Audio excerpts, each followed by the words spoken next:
Hi, Service Alternatives, and happy Friday. This is the last Friday message that I will be sharing about different holiday stories. But for those of you that have pictures and stories out there about the holidays, please remember to submit them to Essay Happenings. For me, receiving Essay Happenings in my email box is probably the favorite thing I get to read every single month. As a reminder for anybody that submits anything, you're entered into a drawing, and the person that wins a $50 gift card for themselves, as well as a $50 gift card for their program. So it's just kind of a fun way to really celebrate together the great things that are happening around Service Alternatives.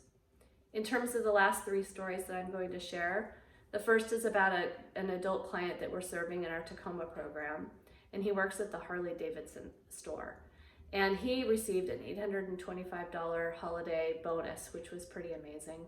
When it first came into the program, they weren't quite sure who it went to or what it was for, but when they figured out that it was for him, it was a great opportunity to celebrate. The client was then able to enjoy an online shopping spree, so who doesn't enjoy that, right? The second story is about residential services having their first ever holiday decorating party.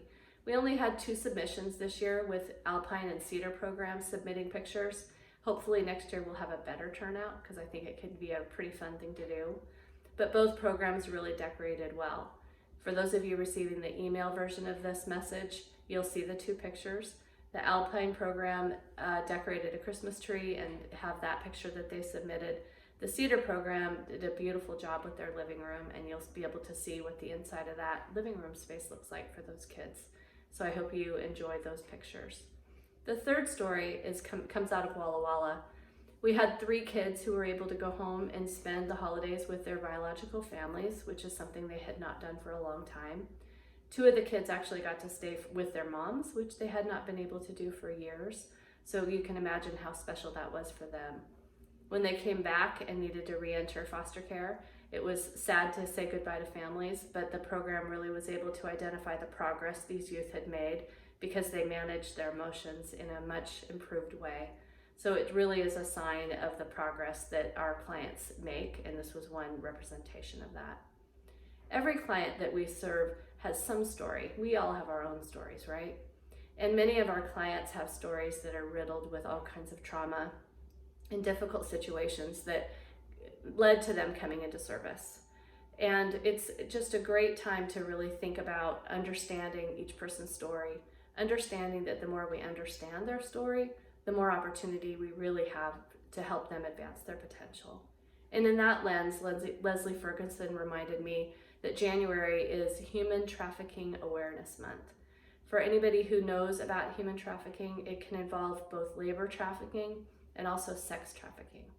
Lots of you might not know that we have a number of youth at Service Alternatives that we serve that have been victims of sex trafficking. It's an area of focus for many youth in terms of helping them work through what they may have experienced, and also helping them build the skills to avoid getting involved in a situation where they can be more easily victimized.